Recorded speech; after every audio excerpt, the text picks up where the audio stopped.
Thanks for the introduction. Good afternoon, everyone. My name is Wei You. It is my great pleasure and it is my great honor to present our research work, SemFuzz, Semantics-Based Automatic Generation of Proof-of-Concept Exploit. This is a joint work from Indiana University, Chinese Academy of Sciences, William Mary, and Lemon University of China. Let me first give a brief introduction to the background. Nowadays, massive vulnerability information is publicly disclosed online. The aim is to facilitate timely fixes. However, there still exists a large time frame between when the vulnerability information is received to when the patch is finally deployed.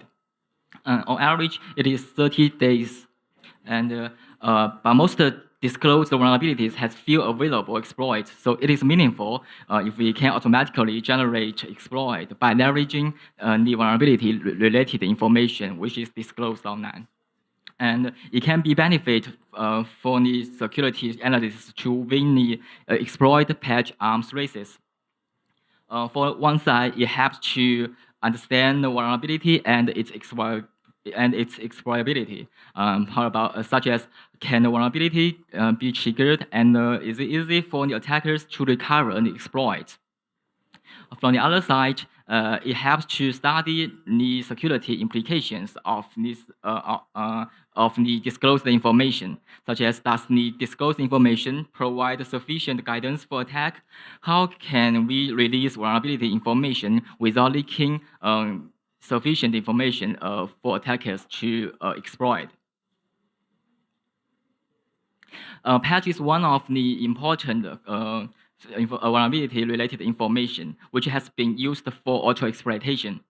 A previous work named APEG, the leverage patch to automatic exploit input validation bugs. The intuition is that input validation bugs are usually fixed by adding missing checks. So by generating input that fails the newly added standardization check, we can generate an exploit. This generation involves the symbolic execution and constraint solving techniques. It enables the exploitation from when the patch is released to when the patch is finally deployed. APEG is an excellent work that demonstrates the possibility of auto-exploitation. But however, there still exists some unsolved challenges in the patch-based auto-exploitation. Firstly, complicated bugs cannot be patched by just adding single checks. As shown by this example, this is a patch for a buffer overread vulnerability. From this patch, we can see that the whole chunk of code is replaced. It is very difficult, if not impossible, to formulate how the patch works, not to mention to generate exploit based on formula solving. Secondly, symbolic execution and constraint solving have some well-known limitations, such as path exploitation and limited formula solving capability. This makes patch-based auto-exploitation non-scalable to real-world large programs like Linux kernel. Besides patch, there are a variety of different sources of auxiliary information, such as the CVE database, and the Git repository logs, and the full disclosure mailing list on the security focus forum. Experienced human attackers can benefit from this auxiliary information. And they can get guidance from this vulnerability description and leverage their personal experience and knowledge to write a working exploits. So a natural question raised, is it possible to automate this process? Here comes our work, SemFuzz, which demonstrates the possibility. The basic idea is to retrieve guidance from vulnerability description and then use this guidance to guide the fuzzing process. And this enables exploitability from when the bug report is released to when the patch is finally deployed. Currently, we focused on Linux kernel above version 4.0, and we retrieve the information from CVE reports and Linux Git logs. SemFuzz can handle 16 different vulnerability types beyond the input validation, and it can finally got 18 successful exploit for known vulnerabilities and 2 for unknown ones. To be intuitive, we present the retrieve information for CVE 2017 6347. And from the CVE description and the corresponding Git logs, we can retrieve 5 kinds of valuable guidance, such as vulnerable functions, affected version, vulnerability type, system calls, and critical variables.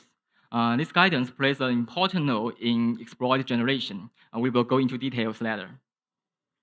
And this is the workflow of SemFuzz. It involves 2 main stages: semantic information retrieving stage and the semantics-based fuzzing stage. Specifically, given a CVE and a corresponding Linux Git log, the first stage is to retrieve the valuable semantic information as guidance, including affected version, vulnerability type, system calls, vulnerable function, and critical variables. And this guidance is then used as guidance in different steps of the fuzzing stage to accelerate the generation of exploits. And then we first move on to the semantic information retrieving stages.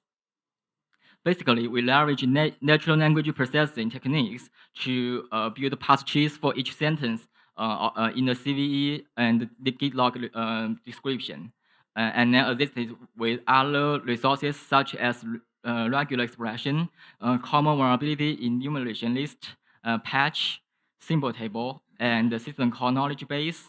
We can achieve different kinds of guidances. We will go in.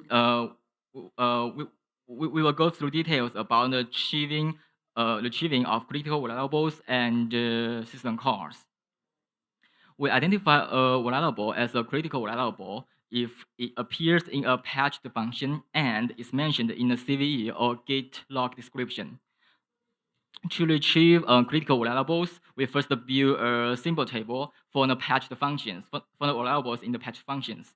And then we search the non or adjacent nodes in the path trees to identify the variables that appear in both the symbol tree and the path tree, in the symbol table or in the path trees.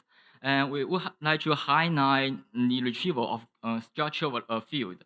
In most cases, a structural field appears in the path tree as an adjective node representing a structural variable, modifies a noun node representing a field variable. So we can use this rule to identify the structure field. Here we show an example. This is the patch for a variable function, IPC message receive checksum. We just build a simple table to record the type and name of the variables in the patched function. For structural variables, we also include all of its fields into the simple table. Then we search the path trees of the Git log description. In this sentence, the whole SKB LEN is dangerous. In the path tree, we can identify an adjacent adjective node SKB and a noun node LEN. The SKB.len is also appeared in the symbol table, so we identify the SKB.len as critical variable. For retrieving system calls, one simple idea is to identify system call names in the vulnerability description. However, such naive approach may miss a large amount of vulnerability information. For example, in the CVE, there are 3 keywords: message more, loopback, and UDP. They are related to the system call socket and send to. However, none of these keyword contains the system call name. So if we just singly match system call name, we cannot build a relationship with these 3 keywords to these 2 system calls. So to this end, we need to build a knowledge base to map the keywords in the description to the system call and the parameter values. We build the knowledge from this programmer manual, and we analyze 1,082 LPM pages and identified more than 2,000 keywords for 379 system calls. To illustrate, this is the LPM page for the SEN2 system call. These are two domain-specific information pages linked from the SEN2 page. We can also correlate the SEN2 system call with the socket system call, since the return value of the socket system call is used as a parameter in the SEN2 system call. From these pages, we can map keywords messaging more and loop back to the SEN2 system call, and also map the keyword UDP to the socket system call. Also, we can know that the socket system call should be invoked before the SEN2 system call. So in this way, the identify and the retrieve system call information is like this. This will be used as a seed input in our further stage. Now let's move on to the semantics-based fuzzing stage. The first step is to set up the appropriate testing environment.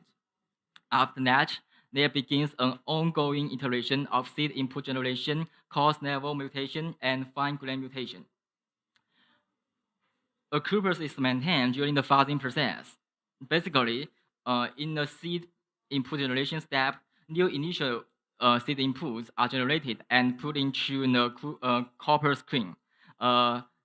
These seed inputs are firstly mutated in a coarse level to make the execution towards the vulnerable function.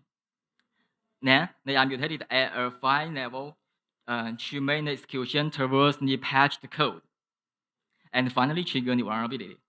In our implementation, we built SemFuzz based on SysCauser, a state-of-the-art Linux kernel system call fuzzer. And we relied on the coverage feedback and system call mutation support provided by SysCauser. All of our efforts is focused on how to use the semantic information to guide the fuzzing process. So here, before fuzzing, we should first set up the testing environment. Basically, it consists of 3 tasks. The first task is to know a vulnerable Linux kernel indicated by the affected version into a virtual machine for test, and to establish an observer and then observe whether the abnormal event corresponding to the vulnerability type occurs. The second task is to monitor the execution state of the kernel to check whether the vulnerable functions are reached and whether the critical variables have been impacted.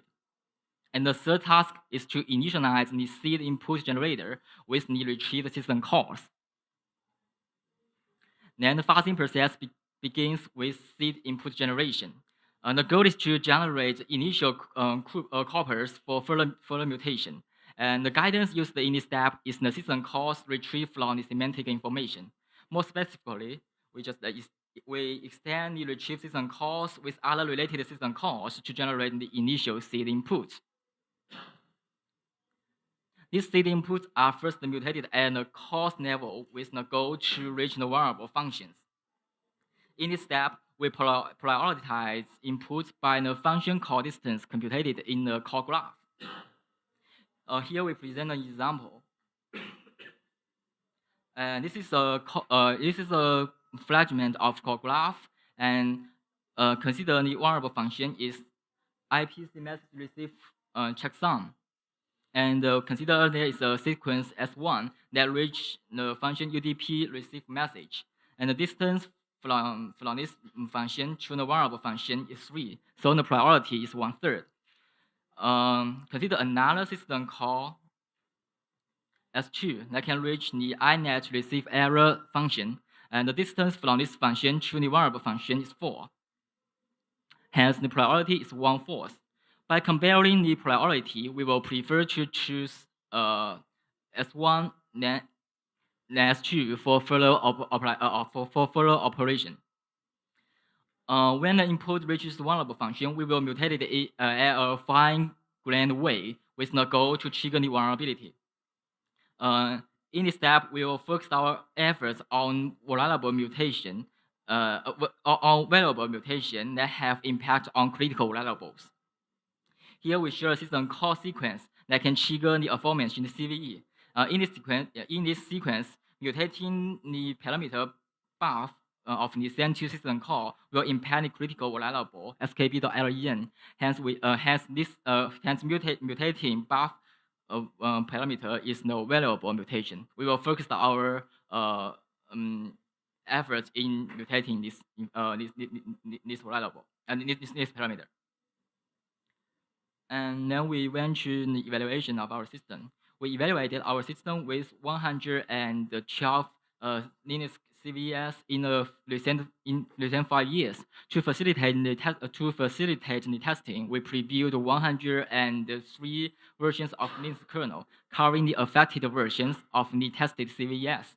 And all the experiments are conducted in a server with 40 core CPUs. And this table presents the effective of our semantic information retrieving. Although we have relatively high accuracy in retrieving affected version, vulnerability type, and vulnerable functions, there are still some inaccuracies in retrieving critical variables and system calls. Here we give some examples. The reason that we have false positive in identifying critical variables is that we do not take into consideration the patch semantic. From this case, you can see that according to our method to retrieving critical variable, the error here, the variable error here appears in both the git log description and the patch code. Hence, we will identify it as critical variable. However, from the patch, we can see that the error is not critical variable, since before patch and after patch, the variable error doesn't have any contribution. So this is the false positive. And also we have some false negative in retrieving system calls. This is because we mismatch parameter value with its description. Currently, we identify keyword only by a single vocabulary. So in this CVE description, it says negatively instantiate a key, and we will identify instantiated and negatively separately. And so there has two candidates. One is the key control instantiate, which is here instantiate matches this word, and the other is the key control negate, which is matched to the negatively. So since that instantiate has more names than negate, so we will identify it as key control instantiate. So this is a false positive. And we also now we show the effective of the semantics-based fuzzing. Overall, we triggered 18 successful exploits for the long vulnerabilities, and only reminds we have 49% that can reach to the vulnerable functions, and 20% can reach the patched basic blocks. And the reasons of the incomplete exploit is that it have three reasons. One is that we cannot get insufficient information from the descriptions. The second reason is that the trigger in some cases the trigger conditions are too complex to use the fuzzing process on to use the fuzzing technique only. And the third reason is that non-determinism of the concurrency executions make our fuzzing process difficult to reproduce this vulnerability. This is the performance of our system. We compared our system with the original syscauser in triggering vulnerabilities and reaching the vulnerable functions.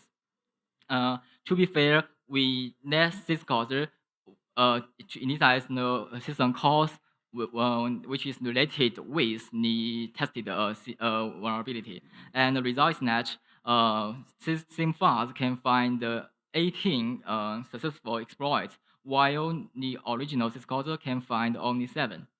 And the original syscauser can only have 14 cases that can reach to the vulnerable functions.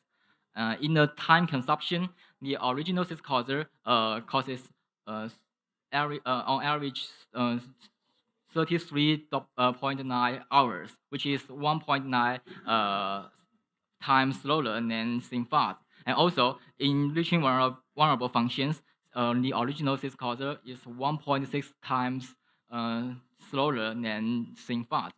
We should mention that all these experiments are tested within 48 hours.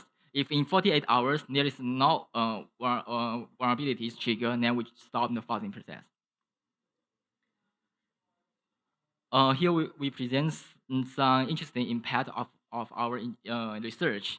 One of the we just research the impact of different kinds of guidances and find 3 interesting findings. The first is that if we have more vulnerable functions, we are less likely to generate exploits. The second is that most successful exploits has only one critical variables. And the third is that if we can identify both system calls and certain of its parameter values, then the performance will be better than if we can only identify the system calls alone.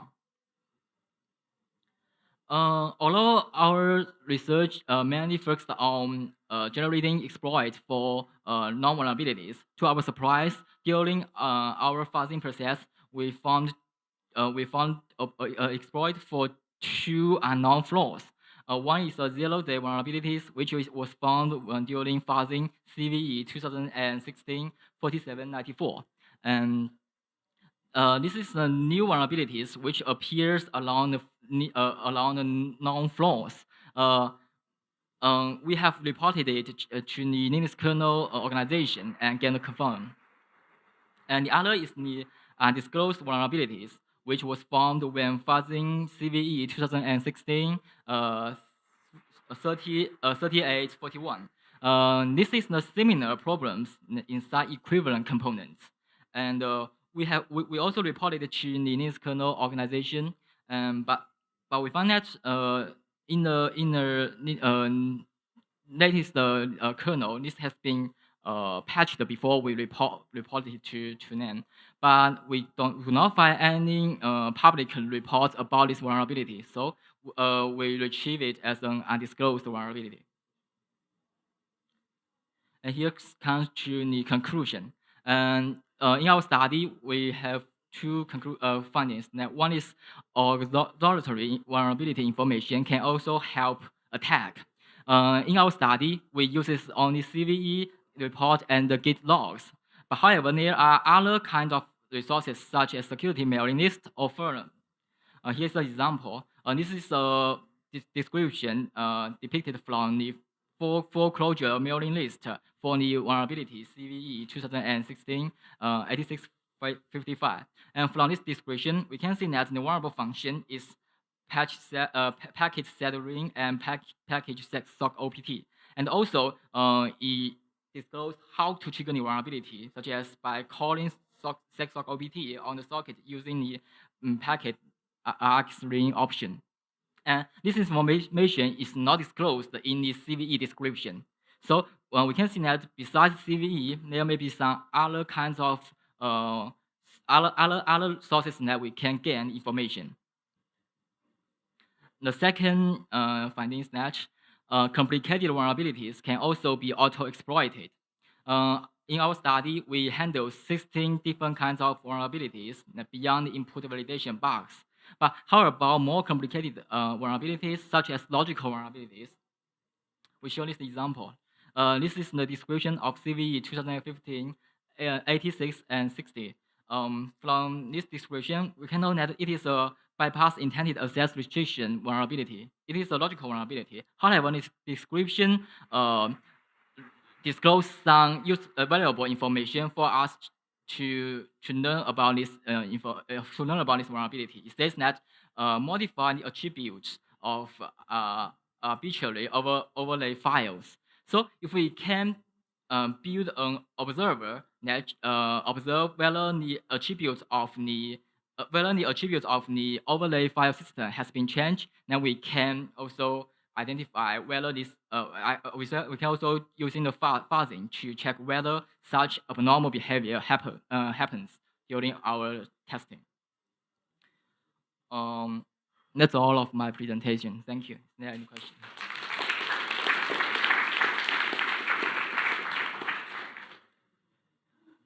Thank you for your presentation, Abhik Roy Chaudhary from NUS. So I have some quick clarifications.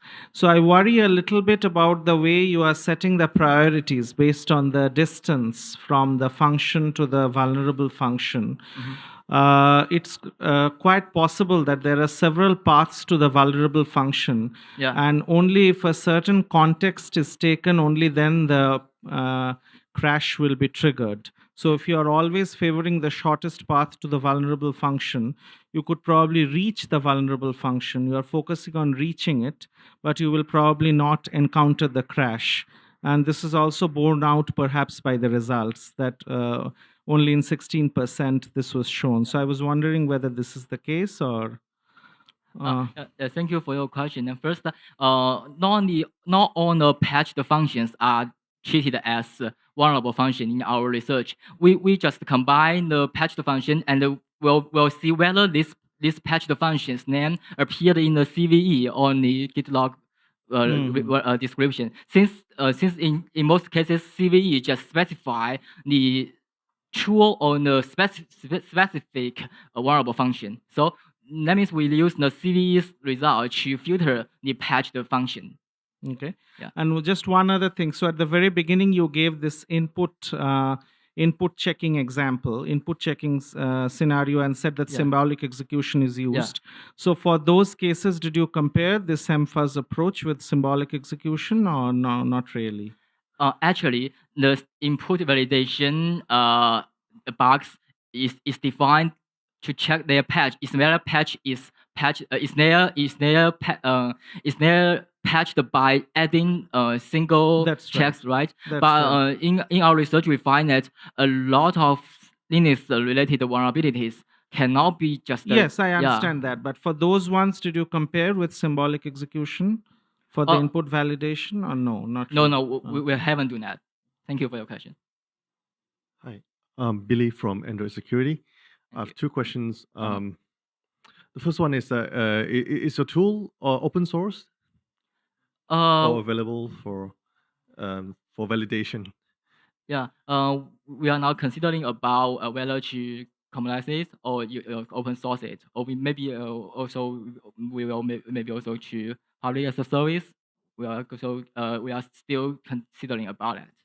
Okay. Second question is, I'm curious to where the exploit part, because over and over you mentioned exploit, but where is the exploit?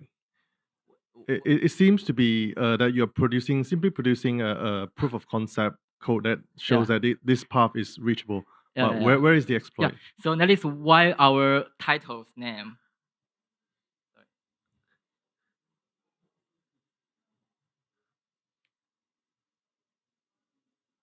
That is what our title calls proof of concept exploit. That means we just generate the input that trigger the vulnerabilities. That is not for the final exploit. Okay, I'll question that because that's not really exploit. So yeah, thank you.